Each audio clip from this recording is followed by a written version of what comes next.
stand to recite the Pledge of Allegiance? They also did it at the end. Pledge allegiance to the flag of the United States of America and to the republic for which it stands, one nation under God, indivisible, with liberty and justice for all.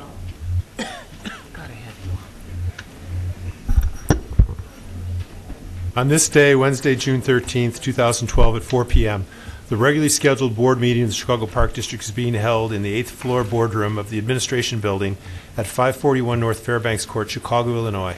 Will the Secretary take a roll call of the Commissioners? Yes, sir. Commissioner Shalaby? Here. Commissioner Koldeck? Here. Commissioner Hanlon? Here. Commissioner Lavelle? Here. Commissioner Salgado? Here. Commissioner Vice President Armstrong? Here. President Roberts? Here. Quorum is present. Let the record reflect that Chief Administrative Officer Tanya Anthony and General Counsel Maria Garcia are also in attendance. This meeting will please come to order. Item number 1, 2012 Prevailing Wage Rates Resolution. Mr. President, Board, this is a perfunctory matter. We simply ask that you would vote on publishing the prevailing wage order, which means that we will abide by the rates that are established by the State of Illinois and the County of Cook for all of our construction projects. Will the Secretary take a roll call of the Commissioners? Yes, sir. Commissioner Shalaby? Aye. Commissioner Koldeck? Aye. Commissioner Hanlon? Aye. Commissioner Lavelle? Aye. Commissioner Salgado? Aye. Vice President Armstrong? Aye. President Roberts? Aye. Motion carried and the matter is adopted. Item number 2, resolution honoring Elizabeth Milan for outstanding service to the Chicago Park District from the Chief Program Officer.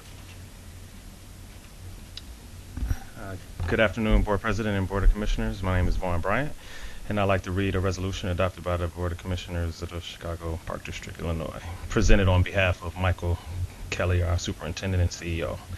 Whereas in 1991, Elizabeth Milan began her career at the Chicago Park District, and whereas Ms. Milan first started as a summer recreation leader at Clemente Park, and whereas due to her hard work and dedication, Ms. Milan was promoted to the following positions over the years: physical instructor at Eckerd Park, playground supervisor at Kenwell Park, park supervisor at Kelvin and Pulaski Parks, and area manager of the Southeast area.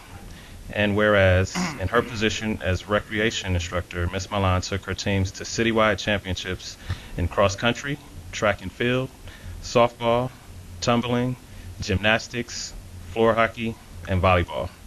And whereas Ms. Milan has been the South Region Manager since 2004, where she oversees 127 parks and facilities, their programming and operation, and is assisted by over 500 employees. And whereas Ms. Milan played an important role in establishing key programs at the Park District, including teen leadership and Beyond the Block, programs which give inner-city teens and tweens an opportunity to develop various skills, including their team-building skills. And whereas Ms. Milan's success can be attributed to her ability to communicate and develop relationships with all relevant parties, including Park District staff, park patrons, community leaders, elected officials, and advisory council.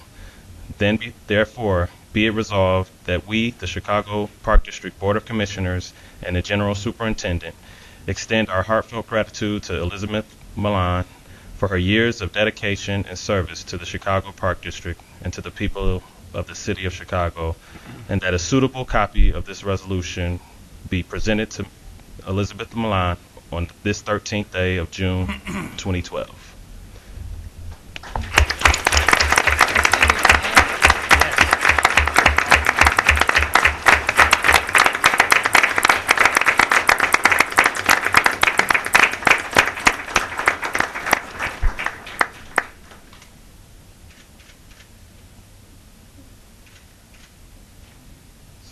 If I could offer a couple of comments. I've been here maybe 7 months now, and Liz is probably the one region manager that's reached out to me the most to offer her service, and that really speaks to her service mind. I don't know if you guys know what she's going off to do, but she's going to, have a second career doing mission trips for her church. And I think there's no greater work than God's work, and I think she set a good example for the Park District. She's clearly passionate about the work she's done, and I'm just happy to have a short period of time with her that I've had. So I want to invite Alonzo Dunlap up to offer some words. He's known her and worked with her for a long time, and I really wanted this to be very personal, and I wanted somebody who's known her a long time to be able to speak to the work she's done and the relationship she's built. Thank you so very much. I got to enjoy Liz and working side by side. I started as an area manager back in 2000, and me and Liz worked as area managers together. So it's definitely an honor for me to be the one to congratulate her for all of the hard service and work. Coming from the outside, I was working with the Boy Scouts of America, so didn't know everything about the Park District. Liz was always by my side to help me get through that. And I just wanted to say to you, Liz, I appreciate you so much. I'm going to miss you dearly. Dearly, I'm going to miss you. For the South area region and my area managers that work alongside with me, Liz has been a joy. She has not only been a leader, she's dedicated, committed to this job. I've been with her when she gets in at 7:30 in the morning, and I've been there when she leaves at 9 o'clock at night. She does everything she could for the South area region, and we love her. We love her deeply. For me, Liz, I know what you're going to do. You've been by my side when I went to Iraq, and when I came home. I appreciate you so very much. I'm going to miss her very much.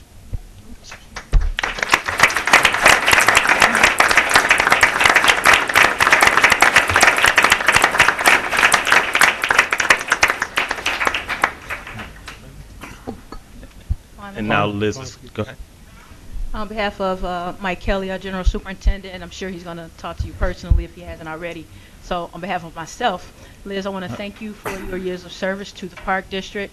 What I found about you is that you take your job personally, and dealing with you with the budget, you dealt with the South region as if that were your money. And dealing with the regions, you dealt with the region as if it were your own personal business. And I appreciate, the work that you put into the beautiful South region, as you always say, always. So I just want to say thank you. You and I have had a couple of discussions about your successor, and what I found is you have great pride in your team that you've built.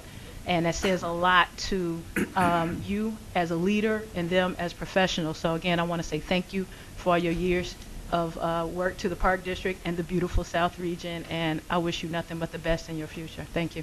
Thank you. So Liz is going to make a few comments. Wow.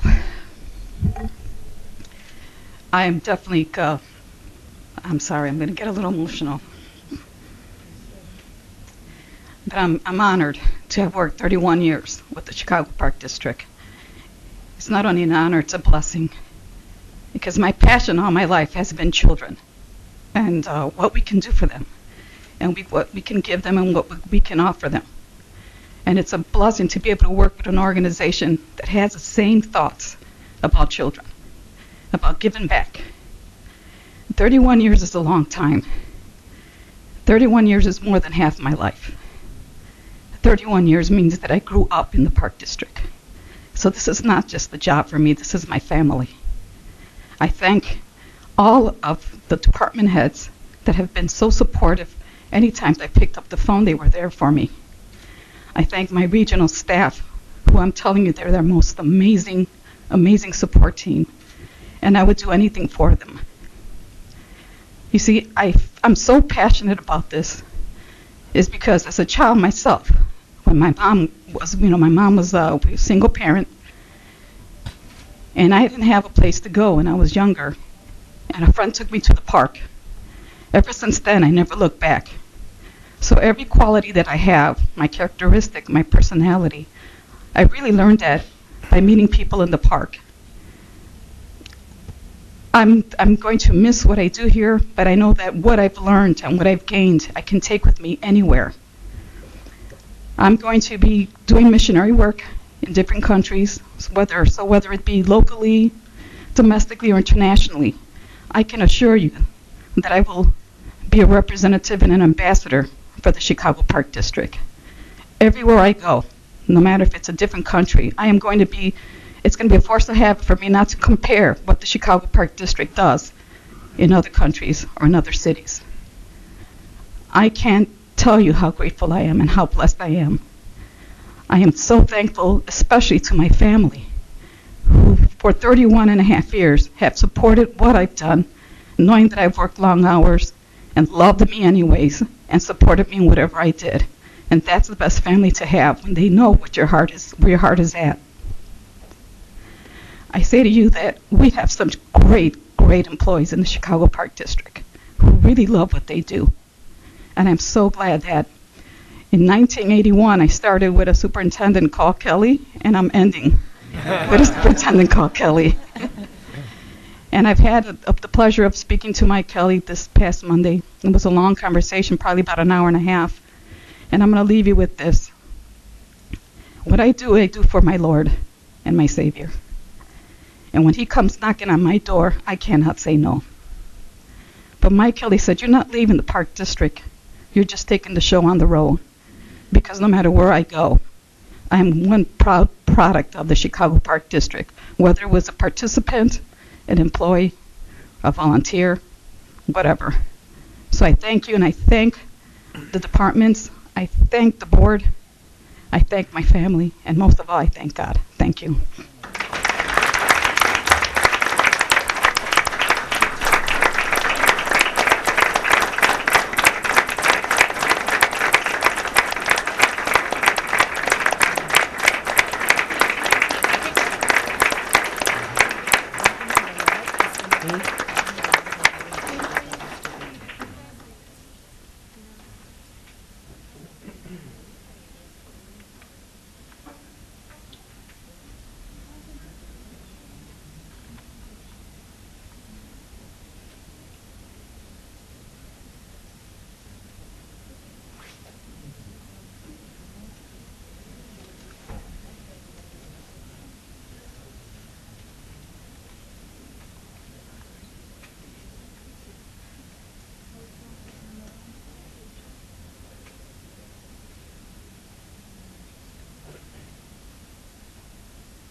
I'd like to let the board know that, this is an awesome opportunity to acknowledge Park District employees, especially long-term Park District employees, for the work that they've done. So starting next month, we will start to acknowledge all of our retirees twice a year, July and December, our long-term employees for the work that they've done. Wow.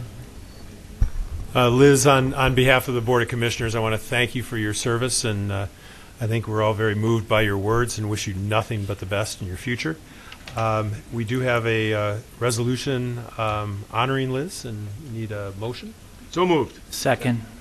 Okay, and I think in view of 31 years of service, we should have a roll call on this motion. Yes, sir. Commissioner Shalaby? Aye. Commissioner Koldyke? Aye. Commissioner Hanlon? Aye. Commissioner Lavelle? With pleasure, aye. Commissioner Salgado? Aye. Vice President Armstrong? Aye. President Roberts? Aye. Motion carried, and the resolution is adopted.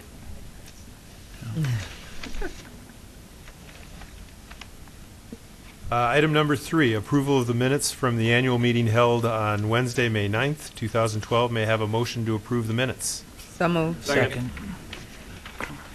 If no objection, we'll apply the last favorable roll call vote from the prior matter to this matter. Motion carried and the minutes are adopted. Next, under presentations from the presentations from the departments. First, there'll be a presentation from the Executive Vice President, External Affairs and Communication of the Shed Aquarium, Roger German.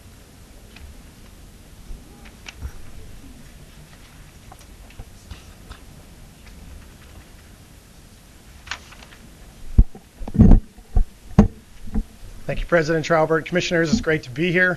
Before I begin on a very short presentation, I'd like to extend my hello from our President and CEO, Ted Beatty, who unfortunately couldn't be here today. But obviously, with the passion you saw from Liz is why we love working with the Park District and welcoming a lot of the students and school groups in over the summer. And it's always great to be a member of the Park District family sitting on Park District land. So very quickly, I just wanted to go through a little presentation of what's happening at the Shed Aquarium. Hopefully you've seen the news lately, and lots of things are happening, from new births to new programs, and I'll run through a quick PowerPoint here quickly. Just to give a little bit of a highlight from 2011, and it's one thing, again, we're very proud to sit on Chicago Park District property and be a member of the museums in the park community. So we welcomed over 2.1 million guests last year.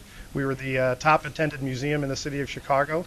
We're the top attended aquarium in the country, and usually we're battling back and forth with the folks down in Atlanta. One unique characteristic is about 25% of our guests come from the city of Chicago. About another 25% come from the suburbs, and about half of our attendance comes from tourism folks from around the world internationally, as well as around the United States. In 2011, we had about 300,000 school kids come through our doors for free. 60,000 of those were Chicago public students. One of the other highlights that we have, and we're kind of one of the pioneering members of this, is that Chicago residents do receive a discounted admission every day to come to the Shed Aquarium, and it really does base on the ticket package you have.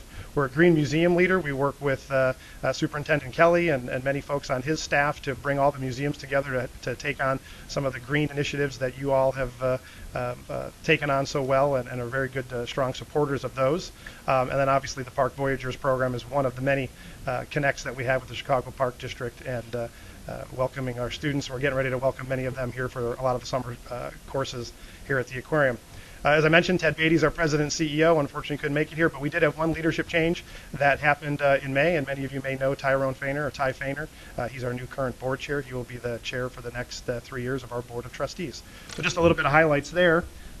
Talking about fun things, Jellies, we opened up a special exhibit, temporary exhibit called Jellies, which was a huge hit last year. Actually, for the entire year, over 1 million guests visited that single special exhibit, so making it a big draw for the city of Chicago, making it a big draw for the Shed Aquarium.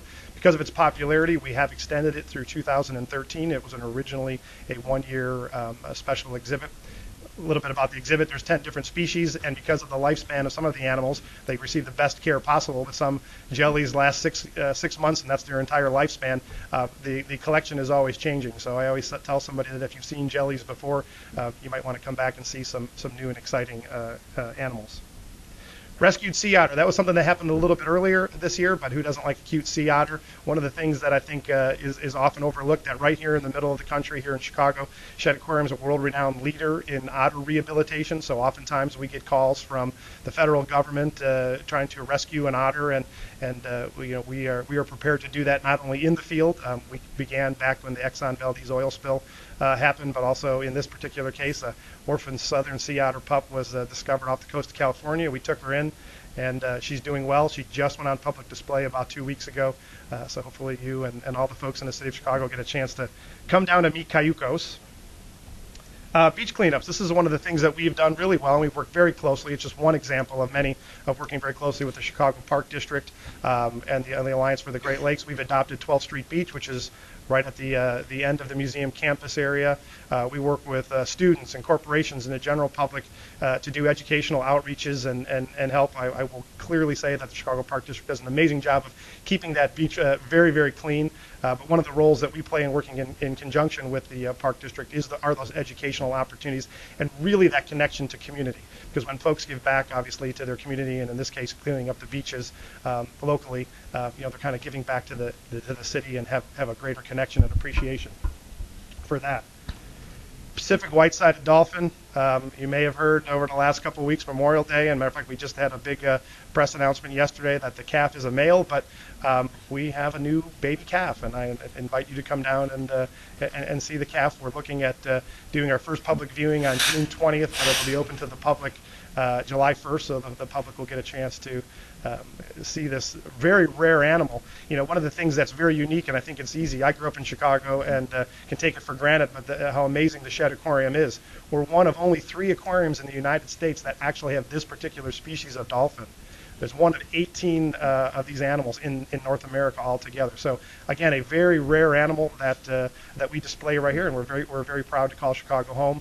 It's a very understudied animal out in the wild, and so we're trying to do a lot of conservation programs, not only in our backyard but around the world. So just wanted to bring that up because not only is the calf unique, but again, I think it's easy to forget that 32,500 animals reside at the Shedd Aquarium. There's 1,500 species of animals. It's the most diverse aquatic collection of any aquarium in the world, and it's right here in Chicago. So it's something that we're very proud of. And then finally, really quickly, one of the things that is always everybody's always wondering is what's next? What's next? On the horizon. I talked about our jellies exhibit. Obviously, we just had a dolphin calf. We've got a pregnant beluga whale, so hopefully sometime in the fall, our fingers are crossed that will go very well. We have one of the best beluga breeding programs anywhere in the world. But this is a kind of a rendering of a new Great Lakes exhibit. We've increased our efforts within our Great Lakes programs to take on some more science projects, to take on some more kind of public awareness projects. So if you kind of recognize the rendering a little bit, if you've been to Shedd recently, it takes one of our existing galleries, which is our local waters gallery, and puts more of an emphasis on the Great Lakes. So this is just a rendering that we're looking at opening up in June of 2013 that talks about all of the issues of the Great Lakes. Again, 2.1 million people come through our doors every year. We want to make sure we talk about what's happening in Lake Michigan, what's happening in our backyard, but also the Great Lakes as well. It's a great backdrop for student classrooms, and it's a great platform to get the message out. Obviously, we work closely with the Chicago Park District and the City of Chicago. We talk with the Mayor's office a lot as well about what we can do to protect and preserve these wonderful natural bodies of water. And Chicago plays that really key role in Great Lakes dialogue, and Shedd's kind of stepped up our efforts when it comes to Great Lakes. So with all of that said, again, we're very honored to have your support. We're very honored to continue to work with the Park District on many initiatives, from green initiatives to beach cleanups to school groups that come through field houses. We've had great conversations with Superintendent Kelly and his staff about what we can do to continue to grow some of the opportunities and get involved with some of the river projects, some of the field house projects that you have, because we're always doing conservation and education not only around the world, but especially here in our backyard. We take pride in being a civic and community leader. On your desks, some reading materials, a little bit about our Great Lakes, very high level, but also an impact kind of report that just talks about our commitment to the City of Chicago and our commitment to the Park District. So with that, just kind of keep it a very brief presentation, and glad to answer any questions. I will say that Mike Delfini, who's our COO, has also joined me as well, and if there are any questions for any of the commissioners, we're glad to answer those, and otherwise we appreciate your support. Any questions from the commission? Great, thank you. Roger, thank you for being here. Shedd's a gem. In success and attendance, it's an outlier in how successful it is, and for good reason, because it's certainly the Shedd of my youth is not the Shedd that you're running today, and it's really a fabulous place. So thanks for being here. Thank you. My pleasure. Great job. Thank you. Thank you. Thank you. Next, we will hear a presentation regarding the Paratriathlon team from the Special Recreation Manager, Jerry Hennigan. Good afternoon. Thank you for having us present for a few minutes today. The Dare to Try Paratriathlon program started in the beginning of 2011 with the intention of introducing and training athletes with physical disabilities and visual impairments to the sport of triathlon, which includes swimming, biking, and running. Currently, the program serves over 80 participants. The program is in partnership with the Great Lakes Adaptive Sports Program, cooperatively created the Dare to Try Paratriathlon Club. The Dare to Try Paratriathlon Club is the first certified paratriathlon club in the nation, and the club participates in weekly practices at Northerly Island and Ohio Street Beach.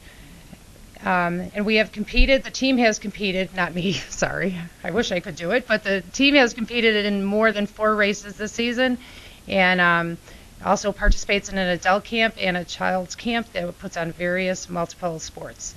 We want to thank the board for continually supporting the expansion of our services for individuals with disabilities, but I'd like to introduce you to Dan Tunn, who is my coworker, one of my team members who oversees the program, and I'll give you a little more information. So thank you.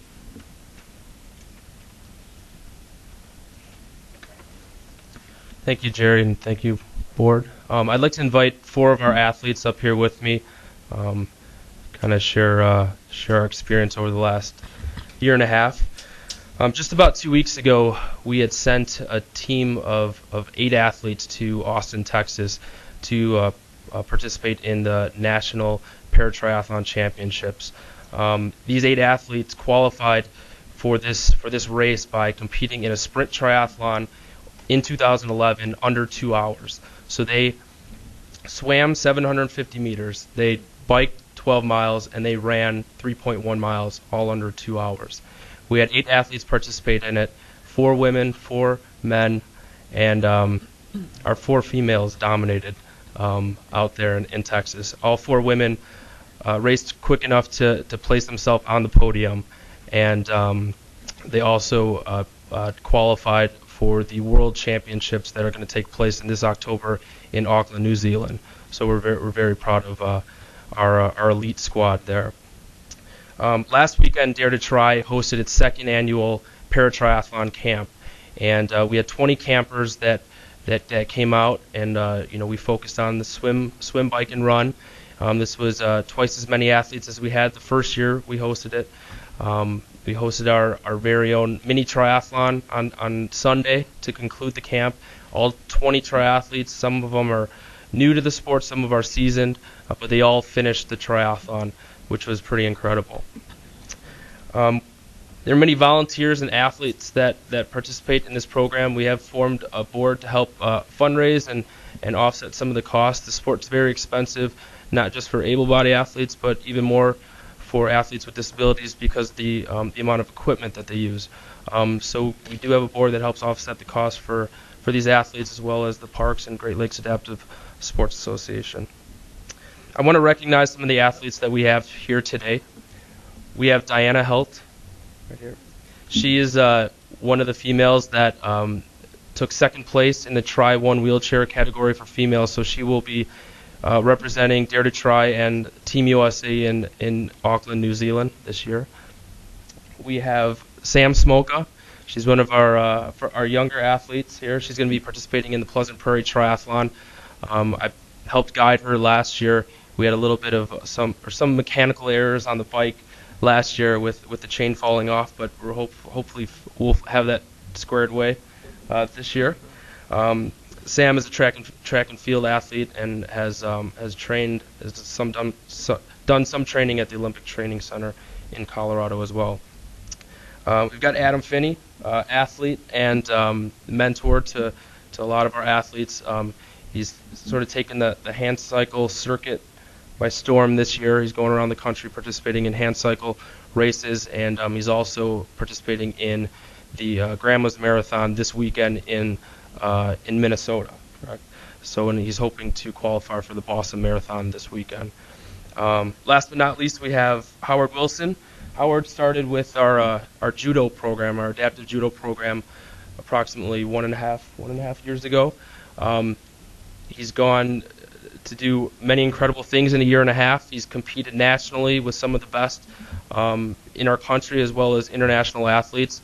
And he was a participant in our camp this past weekend, and he completed his first triathlon.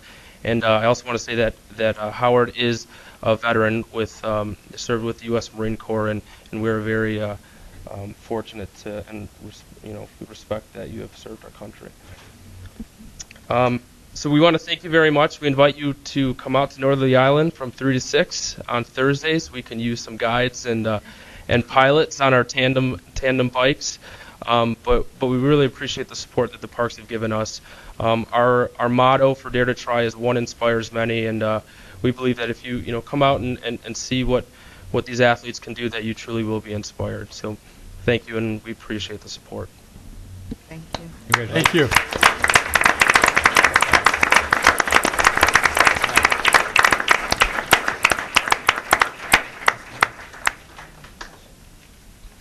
Any questions? I'm sorry.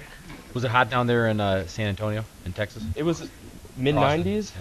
Pretty warm. Pretty warm for triathlon. 85 during the race. So Yeah, that's hot. hydrate properly. Yeah, absolutely. Yeah. Congratulations.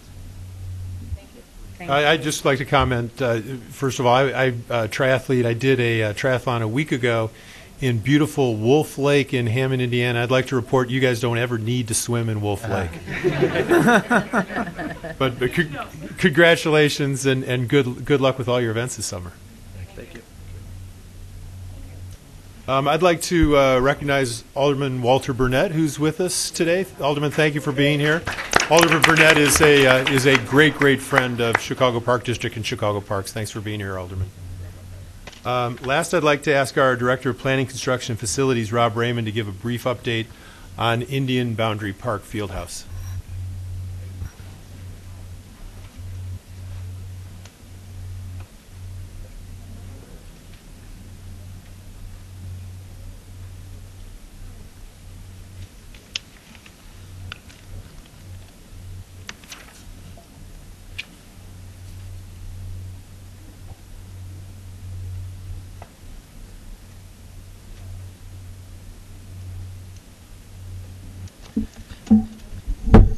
Good afternoon. Rob Raymond, Director of Planning, Construction, and Facilities. I just wanted to give everyone an update on where we're at with Indian Boundary Fieldhouse, if you haven't heard already. There was a fire that destroyed the auditorium space and spread across the rafters through the entire roof and collapsed the ceiling on the second floor. And then we also received, of course, with fire damage always comes water damage from putting the fire out. So this is a recent project we've had to take on. This is a picture of the roof post-fire. Doesn't look quite so bad from the outside, but when you go inside, you can see that the damage is very extensive. So again, a collapse of many of the roof rafters. Luckily, the building is masonry, so the building shell itself is stable. What we're doing now is going in to clear out debris and do stabilization. I should mention the team that's always out first responding on projects like these.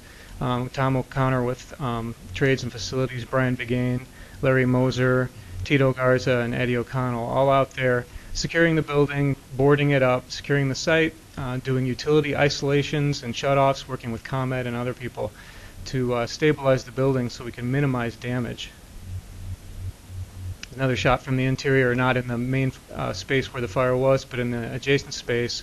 Again, the ceiling all came down because the fire spread throughout the entire space on the second floor. Debris fallen. Here's some pictures of a couple days after. We went out with rapid response. Well, we went out quickly to our pre-qualified pool through Weiss Jenny, a structural engineer, to do a quick assessment to see what needed to be done to stabilize the structure so we could get inside and begin to clear things out, as well as to button up the exterior because we had rain coming that weekend. So the first few days were critical for stabilizing the structure and getting it watertight again. So you can see here we followed up. Burling Builders are the people on the lifts helping to stabilize and put down temporary patches as well as isolate areas for safety. And currently we're in the middle of cleaning out the debris from the inside. That should be done at the end of this week. The next steps, well, also included in the debris removal were salvaging of any historic items that we could find. So we salvaged a lot of the historic sconce light fixtures, as well as 3 historic chandeliers and all their parts and pieces that we could find within the structure, and then some of the wood and beam elements that were suitable for restoration. The schedule for the completion of the project for full restoration would be we would be doing design. Right now we're looking at working with Eifler Associates. They're a very well-known historic preservation architecture firm. We'll be working with them to develop plans over the next couple of months, then take a month for bidding and procurement, and then construction would take likely 6 to 8 months. So we'd be looking to reopen in the spring. If there's any questions? You mentioned insurance? Yes, the building is insured. This was sort of like a mini Garfield Conservatory event in that we had to respond quickly, stabilize the structure, work with the insurance company right away to get the adjusters out, take the photos, and then work with them as we're bringing people on. I believe the building is insured for around $4.3 million, and I believe we'll be able to do all the work within the insurance coverage. President, I was out there the very next day with Andre, and we did confirm that we did have insurance, and we've hired an owner's rep, the Claro Group, who's already involved in helping us. Where is Indian Boundary Park? It's on the north side by, let's see, Pat's neighborhood, 2500 West Pratt. 50th Ward. What was the cause of the fire, and is it preventable here? I don't know if it was determined exactly, but the best guess we have is there's an exhaust fan in the ceiling above the auditorium, and they're not always on. They're shut off basically throughout the winter time. And it was turned on for the first time in preparation for an event in the building to help exhaust the building and get some fresh air in. And I think the motor may have seized, and then upon turning it on, overheated and then started the fire. And staff were out there when smoke began to roll out of the building. Obviously, no one was hurt, but they were able to call it in as soon as they saw the smoke. How old is that field house? I don't know exactly. Looks historic. In the 1920s, I think. 20s? Okay. Pretty. And it's an absolute gem. It's a jewel box with light fixture sconces, all handcrafted, hand-tooled metalwork, most of which somehow survived, right? Yeah. And the community was out right away. I mean, people were lining the whole site perimeter fence and wanted to know what's happening, people stepping forward, asking if they can even take debris and make things of it and, turn it into a fundraiser for the building. And so the project manager, Steve Grant, is working with the community. He actually lives right next door. So he's inundated a lot with questions just coming and going from work. What day of the week did this happen? It was Sunday. So just so everyone knows, Tim later reported to me that you went out there on Sunday, right? But Tim said it was from Pat LeVar on down, it was an outpouring of senior staff of Park District that left their families, dropped everything, and got to Indian Boundary Park right away to see what they could do for this. Okay. Thank you. Thank you. Thanks. Next on the agenda is people in the parks. Before we call the speakers, I wanted to remind the members of the public of our public participation rules. We ask that you please adhere to them. Anyone not familiar with them may find a copy next to the agendas. I'd also like to emphasize that we really appreciate the fact that people leave their neighborhoods, come downtown to speak to us and report on things that are going in the parks. It's very much appreciated. Today we have a really heavy agenda, and we have a 2-minute time limit, and I would ask that you try to adhere to that 2-minute time limit today. Thank you. Will you call the speakers? Our first 3 speakers are George Blakemore, Darcy Trier, and Cecilia Butler.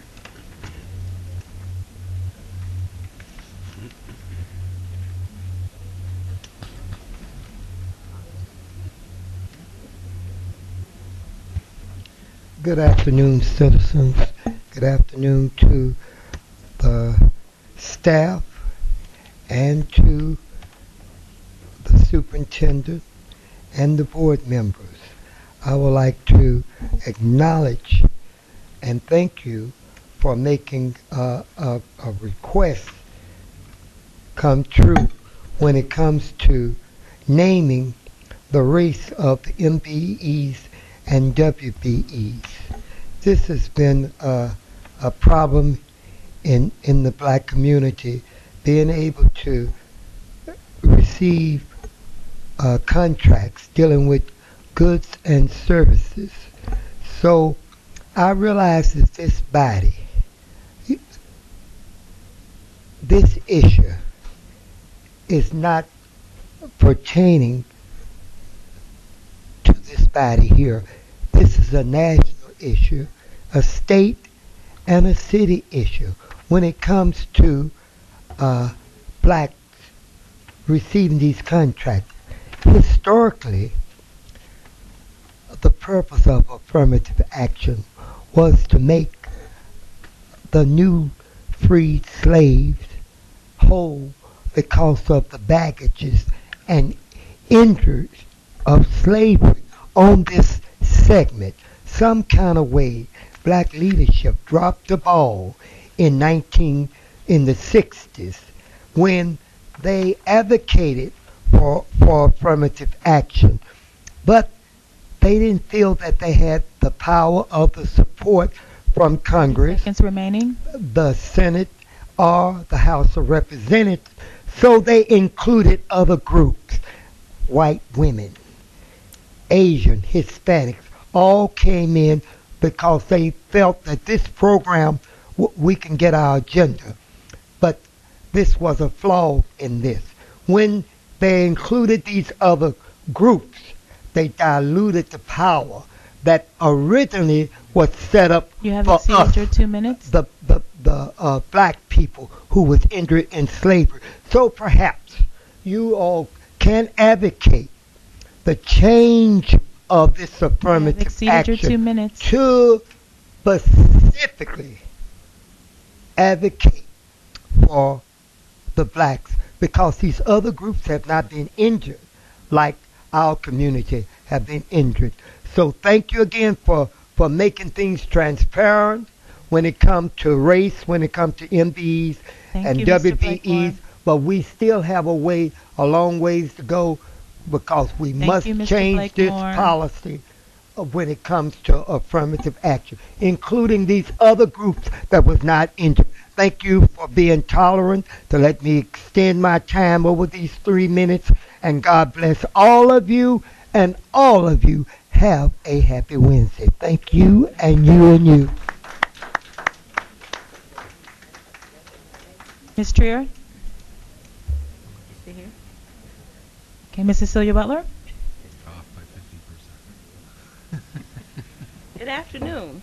I don't see the superintendent. I have something for him. It's unfortunate. My name is Cecilia Butler, president of the Washington Park Advisory Council, and I miss the great speech of Liz Milan.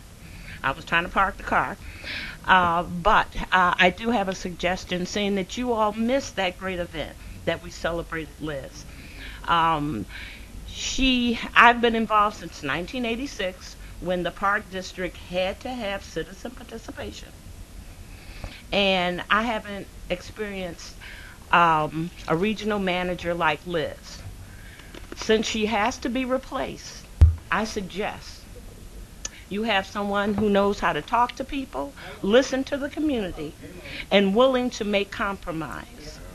Because when she cannot make compromise, or when you cannot make compromise, at least you are willing to work with them. So we would like to see a South Region manager follow the path of Liz Milan. Now for business. Since the 90s, Washington Park has not experienced a carnival in front of the Fountain of Time since the last alderman was there, and she's now somewhere else. Yes, the alderman of the 20th Ward had a carnival in front of the Fountain of Time. 30 seconds remaining. We have cracks again. Now, I don't think there's anyone on the board who remembers or was around when they closed down the Fountain of Time for repairs. It needs it again. Now, these pictures were for the superintendent. I'm sure the president will pass them on to him. But we have obvious cracks again. Now, that repair was about 10 years ago. And we need to stop. You have exceeded your 2 minutes. Okay, I'll hurry. We need to stop the city of Chicago, or ask the mayor to restrict elected officials from having events in front of monuments of this city. The Fountain of Time is a monument, and it should not have a carnival like it did within the past 2 weeks. And we're talking about not something overnight. We're talking about something that was there for over a week, and they couldn't have gotten any closer but being in that pond. So I'm requesting that you, the commissioners, do something about aldermen who do not have respect for our city when they do things like he did. Thank you, Ms. Butler. One other thing, there's so many doggone vacant lots in Washington Park and Woodlawn in the 20th Ward, he could have had it anywhere. And he's another example of a vendor who wants to benefit. So let's do something about it before it starts tumbling down.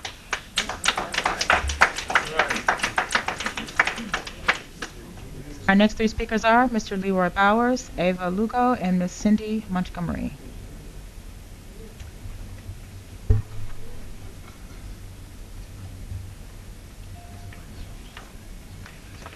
Good afternoon, Commissioners, Mr. President, Mr. Vice President. I'm Leroy Bowers with the Washington Park Advisory Council. And I want to start off by saying thanks for the opportunity to speak today, and also to follow up with the drainage in Washington Park, and continue to thank those who are working on the project. There is much to do, but we appreciate the work so far, and also the field maintenance that's been going on. Also the removing of the basketball rims in Washington Park, which has brought peace to the neighborhood. Some peace. Most of those players are now spilling over into the baseball fields, which is great, so I'm practicing everybody. I want to thank Commissioner Scott Hanlon, and of course again Commissioner Kodyke for their support, and then especially the new baseball initiative that's about to come on with Commissioner Scott Hanlon, the 8 and under, 9 and under, 10 and under, and 12 and under baseball, which is going to be a great program for Chicago. And we're glad that it's started in Dunbar Park and Washington Park and other parks that have volunteered to be a part of this initiative. We're looking at 10 years from now, a decade from now, that we will see a great decrease in violence in our communities through this program. The Washington Park Advisory Council supports the program, and of course we will have our fees for at least 2 teams in by Friday. I want to thank you again, and want to also continue the drainage work. We still have 2/3 of the work to be done, and of course the weather has been great, and we're looking at the drainage is working perfectly now, and we're looking at after it rains it will be working even better. So thanks again, appreciate your support, and I'll leave the other 15 seconds to the next speaker. Thanks again. Thank you. Ms. Montgomery? Ms. Lugo? Okay, our next three speakers are Roberto Lopez, Mary Beth Pierce, and May Toy.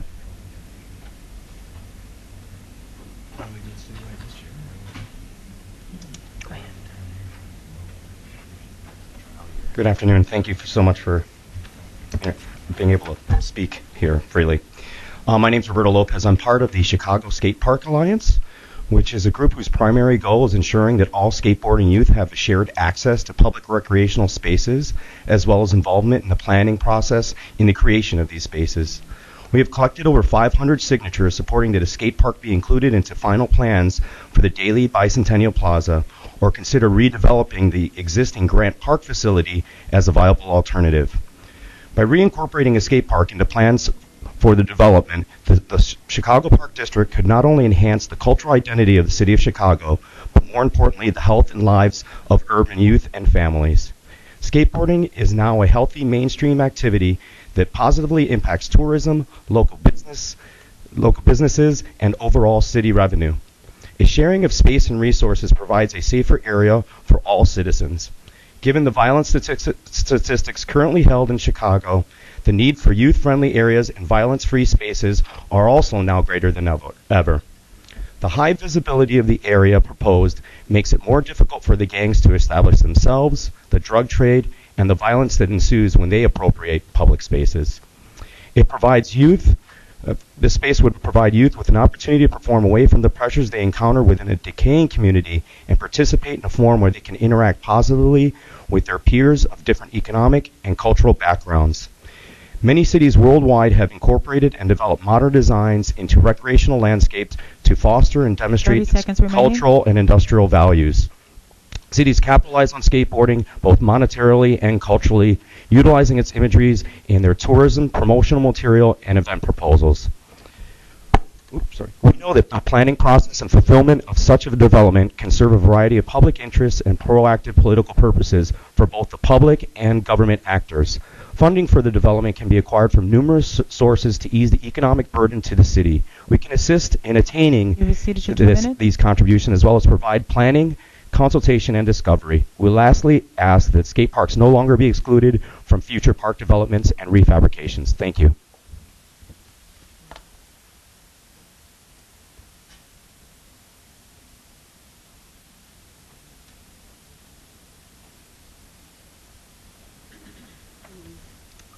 Well, my name is May Toy, and I'm president of Skinner Park Advisory Council. I've listed some concerns I have here regarding a person who works at our park. And I want to say that, you know, we sponsor many events and we fundraise for a lot of things at our park. We've raised hundreds of thousands of dollars. We've recruited, you know, countless hours from volunteers to work at our park. But the problem is that when you have a staff member who's being paid, who point blank tells me that she refuses to work, there's a problem. And I cannot in good conscience, you know, go and ask people to donate money or volunteer. Ms. Toy, according to our public participation rules, any personnel matters must be made in writing to the board. Okay. It cannot be discussed during the meeting. Okay. I just want to express that that's our concerns, and it's happened 4 times. Okay? And it's unacceptable as a taxpayer. But thank you. This isn't a matter that we can discuss in this fashion. Okay. Thanks. So I'll use, how much time do I have left? You have exactly 1 minute? Yes, ma'am. Okay, thank you. So I'll use the remaining part of my 1 minute. I want to say that I agree with President Trelbert, you know, that Alderman Burnett is not just a great friend to the park, he's willing to fight for us, okay? And I also want to say that I'm here to support Allen Gate Star Park, which is a sister park to us. They're here to talk about the improvements they need to their park. And lastly, I want to say that I support Grand Crossing Advisory Council. Thank you.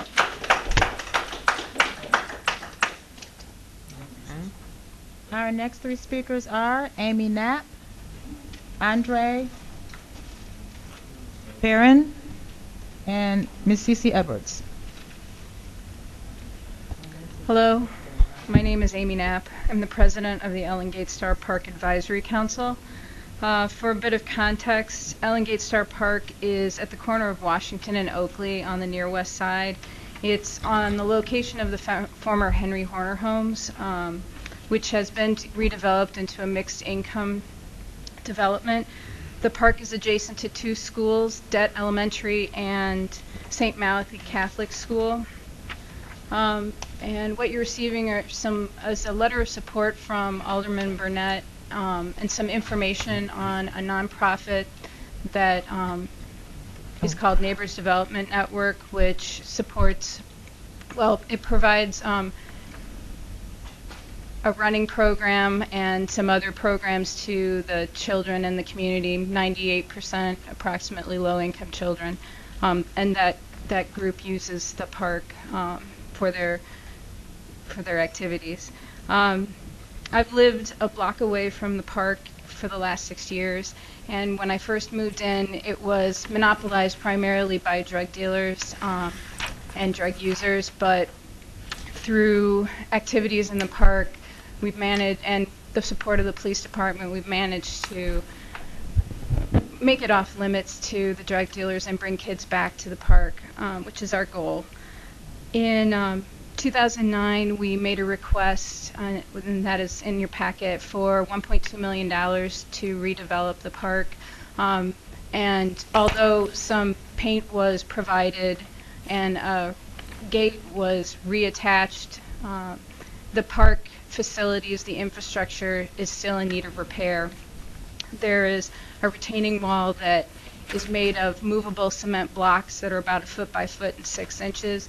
And since they're not fixed, they're broken, and we're missing probably half of those blocks. There is a problem with the 30 seconds remaining. with the water fountain, and there's a big hole behind the water fountain that is often, it's got a lid, but it's often gone. That's right in the play area. And then there's also an access to the sewer, which is right next to the play area, which is often foul smelling and has issues.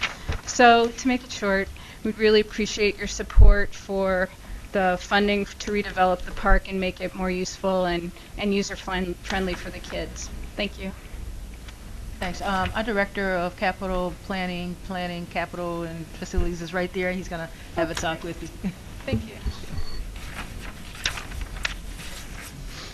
I am Andre Perrin with Ellen Star Park, and just here to reiterate the need for this park to be rebuilt. On the near west side, we have so many kids who are just looking for trouble, and the park is really the one place where it can be a sanctuary. And we've done that through our running program and starting lacrosse teams, and for the first time ever bringing movies in the park for kids to come with their parents and spend an evening out without having to leave the neighborhood. But the park is it really is an eyesore. It's a disgrace. The playground area is just not suitable for kids, and there's nothing really there for them to enjoy. And a really jarring incident happened. We took the kids over to the beautiful new park at Sangamon and Adams, let them run around and play, and then as we walked back to the car, without any prompting, they said, "Why can't we have a park like this?"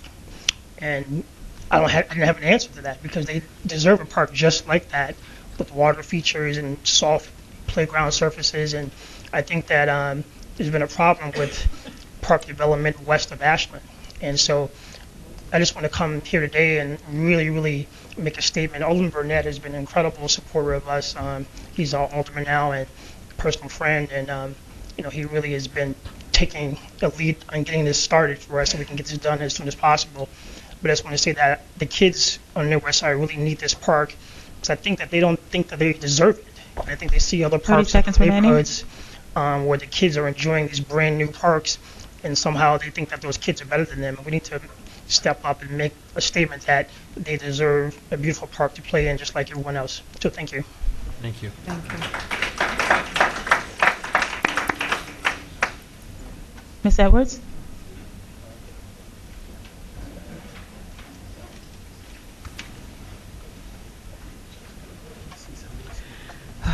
Good afternoon, distinguished commissioners. Today, we were here on May 9th, and we asked for some intervention, and President Tauber has spoken to me, and we are going to try to have a meeting as soon as possible. However, the community is here because we have been treated like dogs and animals, and I do want you to hear something that I think you're going to find very disturbing. Not anything. Your rule book said area manager told me. Who was your area manager? Sabrina is the first name. Sabrina, what's the first name? Stewart. Sabrina Stewart. Okay. Told you. Okay. See, I just hung up from her, and she said it's coming from over her head. It's coming from the administration of the park district. And until this investigation has been concluded, you guys just can't come and have a meeting. What's your name, sir? Ms. Edwards. And you're Ms. Edwards. Now, I work security for the park. I just spoke with her, and I'm just relaying to you. Okay. Ms. Edwards, yes. You have to put that tape recording in context, because if Okay, the individual that you were recording was unaware that you were recording, you may have violated laws. We were tape recording our entire meeting when they burst into the room. Okay? And I did give President Tauber some statements that were made at that meeting that are on this tape. Okay? So that was done. I hope you're not interfering with my 2 minutes. Okay? In the meantime, what I'm saying here is that, as you can hear, our civil rights were violated, President Tauber. This is a community. We are losing kids. We lost 50 people over the weekend. We're losing kids every day on our street corners. We are in process right now to have our community and our children get into Grand Crossing Park. You cannot bar an entire community from a park This is absurd. We 30 pay seconds taxes. remaining. And I would like some resolvement. I would like to ask the board to please vote today if we can go into our park, have our advisory council meeting, stay with the quality of life issues we're working on. On June 27th, we want to resume our board meetings, and I would like the board to vote yes or no. We would also like to request that you take a moment and put us on your calendar for next month. Maybe you can come to the park, have your commissioners Have meeting exceeded your there 2 minutes. so you can see exactly what we're talking about and what is going on in our park. We would also like to request that our June 17th You have exceeded your 2 event minutes. be closed, that the park be closed that day, or we will have bloodshed again. The current park supervision is malfunctioning, and they have authorized this violence for 3 years in a row. Thank you, Ms. Edwards. We've had 3 supervisors and 3 area managers in less than 5 years. That's a recipe for disaster. Please help us. Thank you. Please help us. Okay, no. Hi, my name is Mike Golson. I'm a Persian Gulf veteran, and I feel unsafe in my park. I feel even unsafe. Excuse me, wait in one moment. I have to call the names of the next speakers. I'm sorry. But it is you. It is. I am the one. Thank you. All right, so hold 1 second. I just got to call them 3 in a row. Kentrice, Okay, if you don't mind. if they're all speaking on the same subject, we only want two. Okay, two on the same May I subject. begin? Our next 3 speakers are Michael Golston, Brad Redrick, and and Theodore Seals, excuse me. I would like to speak on the same thing about being kicked out of the park by the Park District Security and the Chicago Police. The Park District Security was very rude to us, but the Chicago Police was very kind, and you go figure that. But anyway, I'm a Persian Gulf veteran, and I thought that was very disrespectful for me to have fought for a country, and then I am getting kicked out of a park in which we're supposed to be free and be able to have our voices heard. Here we are, we got adults in my community trying to save our children, and we got kicked out while we were trying to have a meeting on what should we do as a community. I felt disrespected. When I went on that desert, I felt more relief being over there because here I am fighting for somebody's freedom who don't even know me, and I couldn't even speak their language. They couldn't even speak mine. And here I can't even fight for the freedom of our children. My wife is a 911 operator, and every morning I hear the death calls of what she heard and how many police officers she had to send out to our community. We need our parks to be open. We need for programs to be established. We need for those people who establish these programs to run the programs righteously, fairly, and for all. I've heard some great things I heard some great things when I first came in here about the parks and about the retired young lady and what she's done. That was great. I figured I was back in Saudi Arabia somewhere. But if it's actually happening in Chicago, I can't see that in my community. So I'm asking in the championship bowl. I'm asking the president. I'm asking the commissioners that come help. If you can somehow relocate this meeting in that park, and just or 30 seconds remaining. Down-dress yourself, dress in casual clothes, and just come see if you can get the services that we ask for in that park. I'll take that as.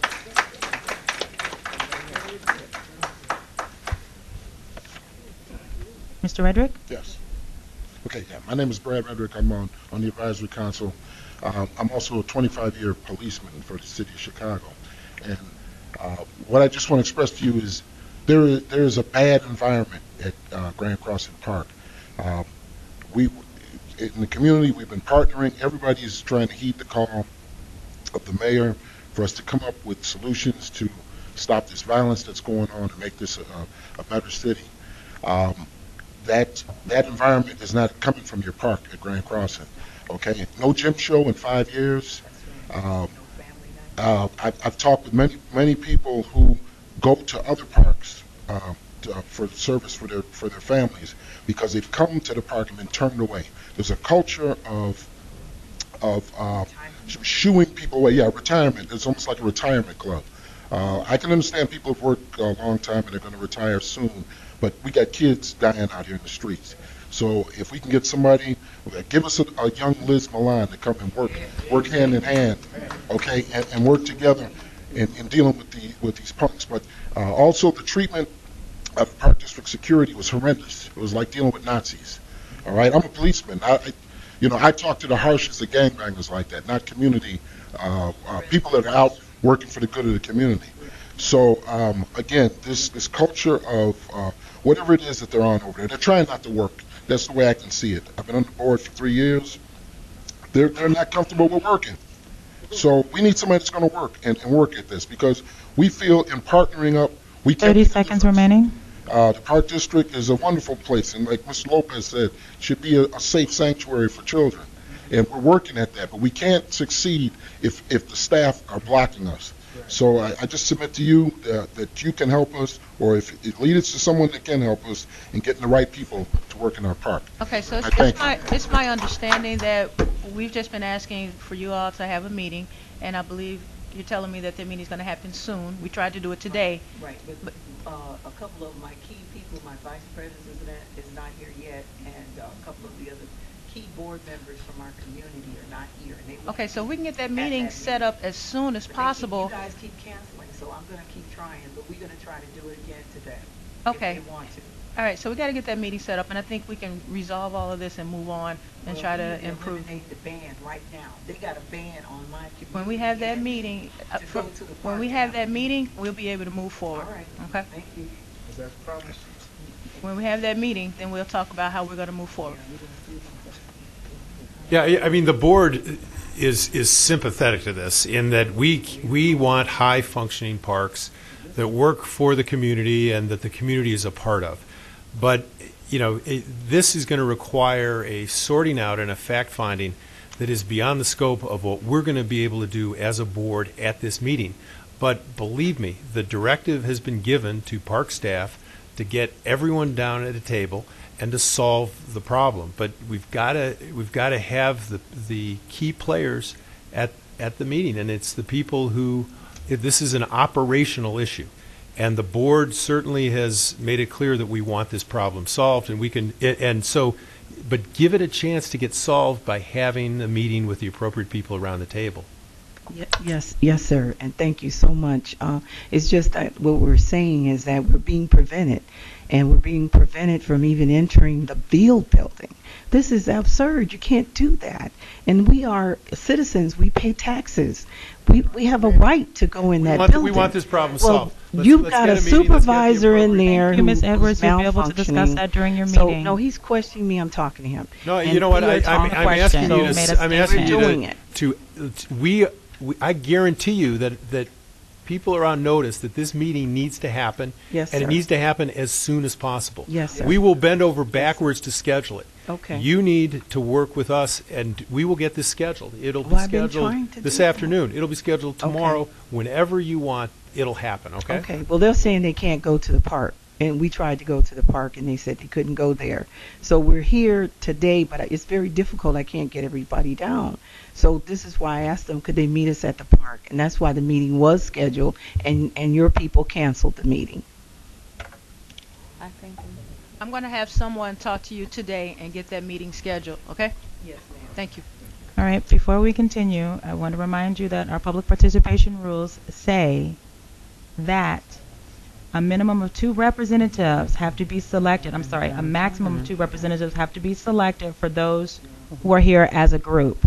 So our next speaker, Mr. Theodore Seals, will be speaking on Myron's Park.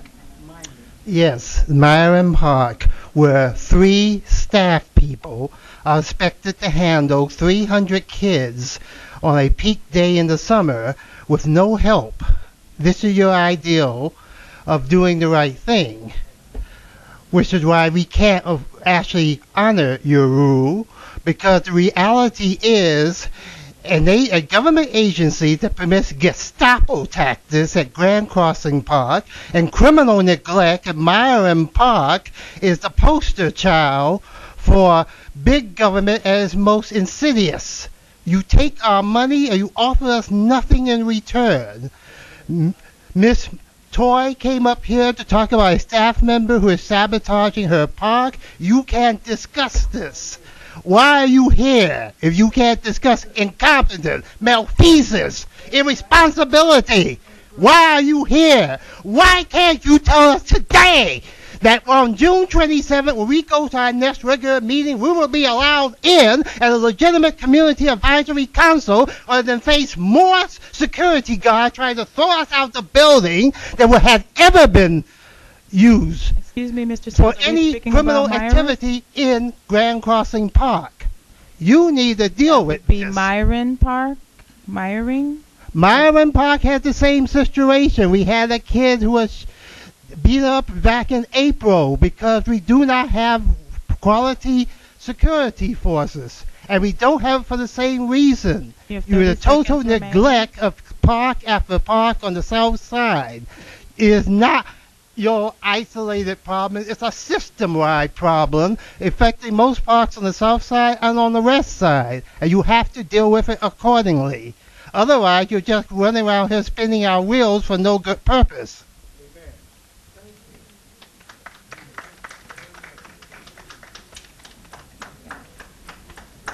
Okay, our next three speakers are Barry Kelly, Lorraine Dixon. I'm sorry, excuse me.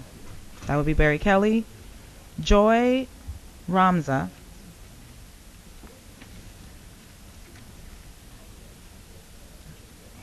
and Mary. Oh, I'm sorry. That's it.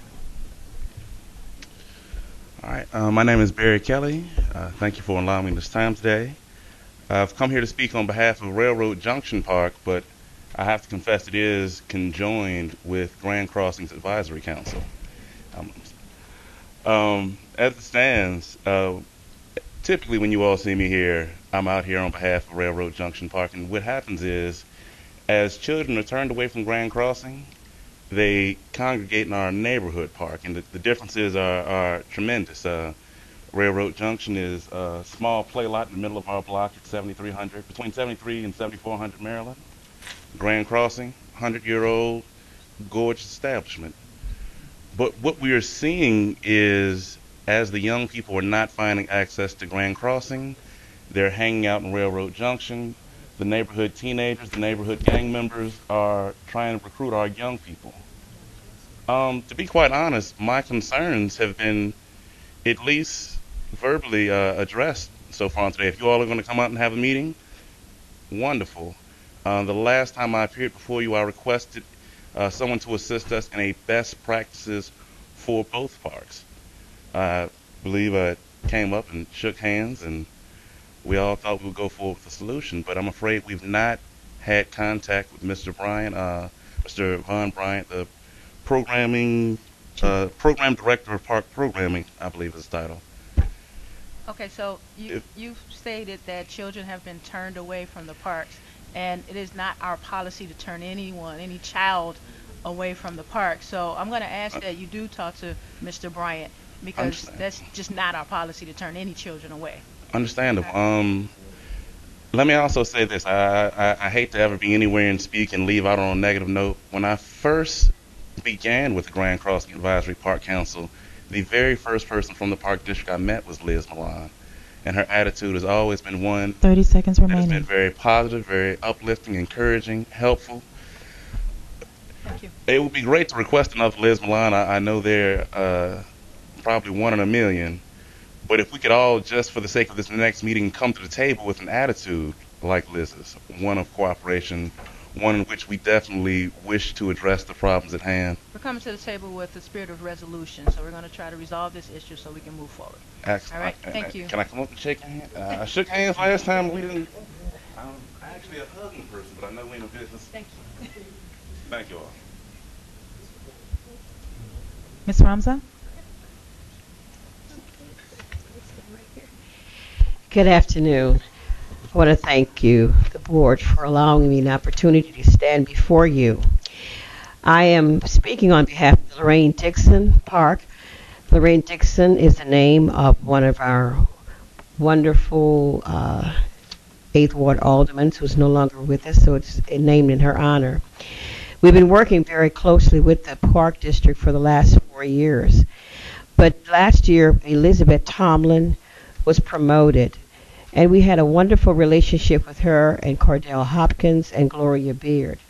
These people are either no longer with the board or in other positions.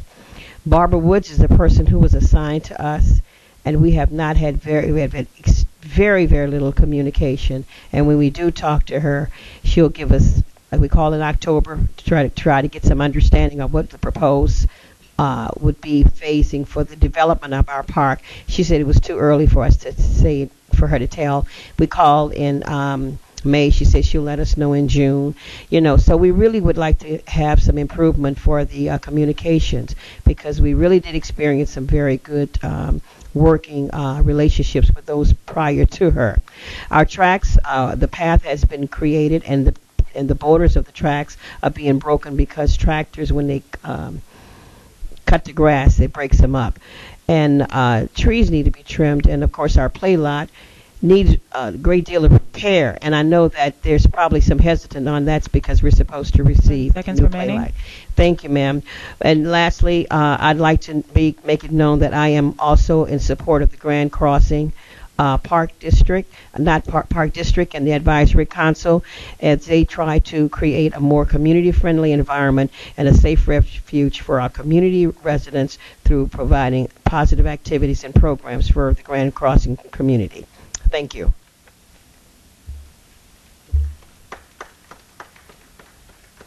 There are no further speakers. Okay, just before we go on, I want to clarify a few things. First of all, way back at the beginning, we heard a criticism of a carnival in front of a monument. The permit for that carnival, I was informed, was not something that was issued by the Chicago Park District. It was issued by the CDOT, Chicago Department of Transportation, who issued that permit. We'll certainly check and see who has jurisdiction to issue that permit. The other thing that I would like to ask, I thought I understood the issue at Grand Crossing. I thought there was an isolated issue there, but clearly from all this comment, I need some context for this, as I imagine you all do, because I frankly don't understand the obvious anger that we heard what the issue is. So I can't connect the dots. Yeah, from our prior discussion to this. I don't know what happened. No, and I don't either. So I would like to ask someone, Lupe, if that's you, just someone to try to put what we heard in context, because I don't think any of us understand where that comes from. I became involved in this situation with Grand Crossing several weeks ago. I received a call from field staff. So this occurred after their presentation from the prior meeting? Yes, it did. From the area manager that staff were at a local elementary school attempting to register children for park programs at Grand Crossing, which is usually what we do right before registration. At that time, staff observed or became aware that Mrs. Edwards had taken some registration documents or paperwork from parents who were attempting to sign up their children. They asked Ms. Edwards to return the paperwork. I'm not sure what the conversation was, but the paperwork did not return to the park until the very next day. And when that paperwork was returned, there were words exchanged, and staff at that point said that they felt threatened by members of the advisory council. Various harsh words were exchanged or harsh words were communicated to staff. I contacted Mrs. Edwards to find out what had happened to this paperwork, why she had it. Ms. Edwards explained to me that she had attempted to assist parents in filling out the paperwork. I explained to her that that was really unnecessary because park staff were there to do that and that park staff was there to collect the paperwork. She said that she has a community organization and that she wanted to use this information to apply for grants. I asked her to please not do that in the future and to work with staff instead to try to collect data so that they could apply for grants with her or on her behalf. I asked her to please refrain from going to the park until she had met with the staff here who are responsible for community affairs, which would be Jessica Maxey Faulkner and Dana Andrews. My understanding is that they have made several attempts to meet with her. Ms. Edwards either will not return their phone calls, will not meet with them. They appeared today. Another attempt was made to meet with Ms. Edwards. But the point is that the Park Advisory Council was never banned from the park. That's a lie. That's a lie. All right. So, but we have a situation here Yeah, that we needs to do be have a diffused. situation here. The board is counting on the staff to diffuse it. Okay, and we And I'm really sorry, we want to work with you. Your staff called me, the one you just mentioned, And called again, me outside. I may have made a mistake. I just wanted to put this in context for us, but to get into detailed fact finding here at this board is just, we're not going to be able to do it. Well, it looks like we are she's giving. trying to do it. I just wanted to have some idea of what had happened. And now let's get this meeting done. Let's diffuse this situation. That's and let's what we're get trying back. to Let's do get back to the outside. partnership that we ought to have. Yes, sir. Okay? Because that's what All I right, thought thanks. the Park District wants. And I'm sorry that all these things have been misstated. And if I could have a written statement from her of what she just said, that would help me to, It's a matter of understand. public record. Well, I don't know where public record did she get it from. No, we'll be happy to share with you, You will share the it. public Thank you. record. This is a public Thank meeting. We'll be happy to share that Thank with you very much. All right, thanks. But to be clear, they are not barred from using the park.